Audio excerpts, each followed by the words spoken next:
and then I'm going to move on to the non-personal services area. So for police, we're starting with operating supplies, and because we're trying to go over the budget is let me just make this a little bit clearer for everybody here. So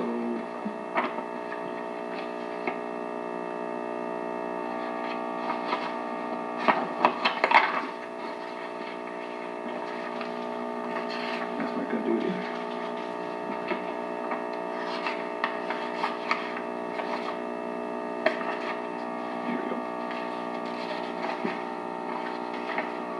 Okay, so the first non-personal service item is operating supplies. Department head requested $65,400. Mayor's proposed $50,700. You can see some of the reductions there. The miscellaneous supplies was requested for $5,000, which brought down to zero. Some of the bigger items in this account is ammunition. Chief, you want to talk about that because you made a comment during our meeting with the mayor about the ammunition. So. Yeah, absolutely. Thank you. I appreciate that reminder. We're having a program coming forth to you guys. It'll be a rifle program where the officers actually purchase the rifles on their own.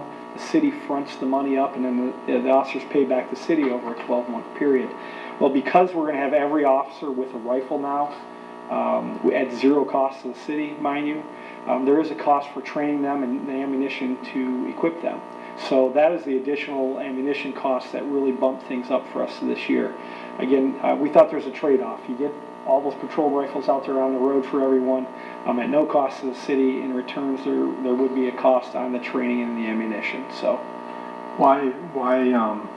how many rifles do we have so far? Are you talking like M16, AR-15 type rifles? They're basically okay. that style weapon. Patrol rifles is what we're talking about. How many do we currently have right now? Well, you have 10 that are out there currently owned by the department. Okay. Now, this allows everyone to have their own weapon, which unbelievably for police officers, when they have they own something personally, they maintain it much better. And that works out well for us. My question would be is, how are they open to this idea? Because, you know, me personally, I would like to staff them with the equipment they personally need, but they would get to keep their weapon in the end. After it's paid off, that is correct. Yes, the weapon becomes theirs. Okay, would they store it here though, or would they? Yes, the weapons stay here unless there was a reason to take those homes for training. Maybe if they're going on the road to train or to clean. Short of that, yeah, they're maintained at the department. Just real quick, what type of weapon do you guys use? Brand, like, you know, do you guys use Colts? There's a couple of different ones. The FN is the one that was really popular with the officers. And what was the second one that Aaron talked about? Yeah, LMT. Okay. Yeah, I mean, those are top tier weapons. The one's a couple of $1,000. Are yours fully automatic or a 3-round burst? No, just semi. Okay. Yeah, we don't want anything fully automatic. So. Okay. But yeah, the city really to pay a couple of $1,000. Yeah, that's a pretty. I'm thinking the normal, you know, $600 to $800. It was offered to everyone in the department. That's above my pay about 60 that jumped in on it. Okay. So that's a lot of rifles that went out. Chief, didn't they have that years ago at one time that they were they bought weapons and they were trying to run that program, getting the guys to buy having more weapons in the department? I know a lot of departments have done that. Personally, we haven't done that. Okay. We've been really strict on what we've used, and as you know, the environment's changed. Right. We really didn't worry about school shootings and mass shootings a number of years ago when I was much younger, and now things have kind of changed, so we want to have something at their use, and again, trying to keep the cost down to the city as well. However, they're not required to buy one if they choose not to. That's correct. Okay. There's no requirement. I got another quick question. Expenditures so far, as far as ammo goes, with the way things are happening right now, if people are paying attention, the amount of ammo that's being bought up by civilians at this rate, I'm hoping, I don't know what you projected, I haven't noticed what you projected for the future for purchasing ammo, but it would be my recommendation if the money is available in any way, I think you probably are aware of it, that now would be the time to stockpile ammunition because of what's going on. Yeah, we have a couple of different outlets. Actually, one of the places we use, Michigan Ammo, went down for a little while. So, but yeah, we're already ahead of that game a little bit. We have a big stockpile coming in, but again, you know, we asked for the ammo budget to be increased just because of incidents like this. We'd rather get ahead because those bullets are going to last for a really long time. It's a very dry environment they're in, and they're not going to get wet.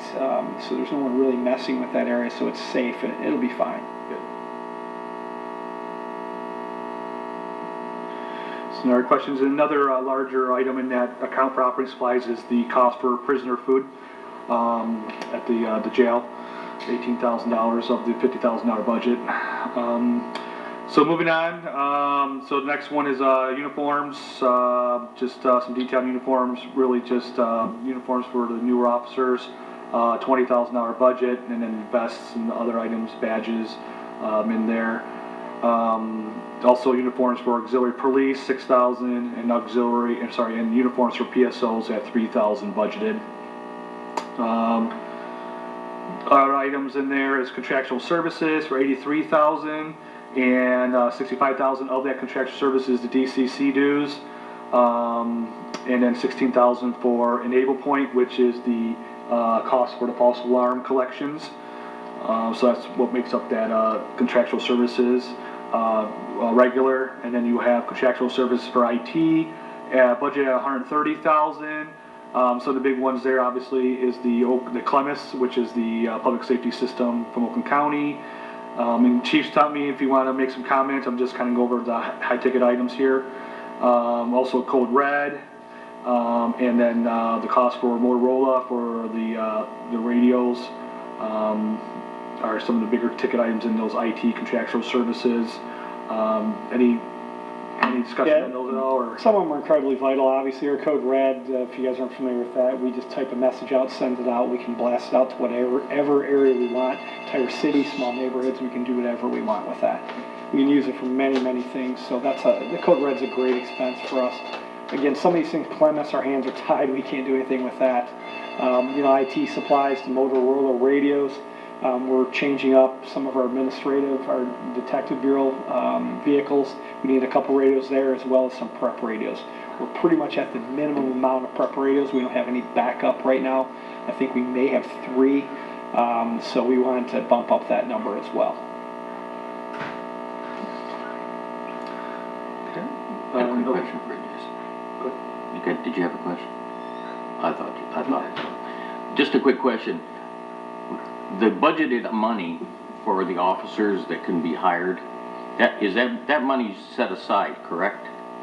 Is that part of an item it's budgeted for next year, so that money is available for all new hires? So that money sits there until the new ones are hired? Through Chair, you're talking about like in the personal services and the wages? Yeah, like we're expecting if the chief gets a chance and we hire more personnel, and that's part of the plan, is that money pre-set aside already, or is it something we have to go to later? The budget, again, the budget's based on 101 FTE, so it's based on, I believe, like I said, the current budget was based on that, but the vacancies had some savings, so that budget is being back up to where it was with this original budget. So Chief, you want to talk about that, but it's based on the Mr. 101 Chairman, FTE. if I may, it does not require a budget amendment to hire. Is that what you're asking? No, what I'm wondering is if they expect to hire, let's say, 10 people for next year, is that money pre-set aside already, waiting there for the hirees? Does that money sit It's in the there? budget. We're budgeted for That's what I mean, it is budgeted. It's budgeted, that's what I'm saying.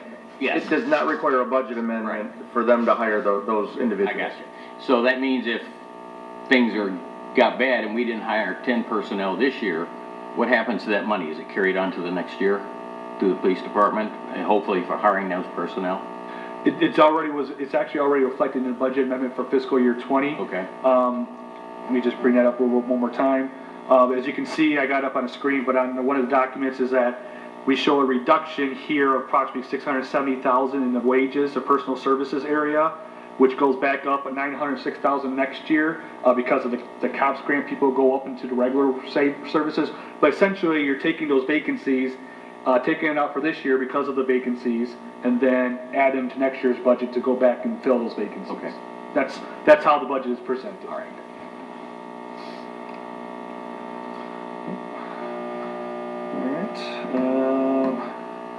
Okay, so a few other items. Our contractual services board of prisoners is the cost for the county and transportation, items like that. That's budget $157,000. Then there's also some training transportation budgeted at 16,700. And again, Chief, just stop me if you want to discuss something. Workshop and conferences,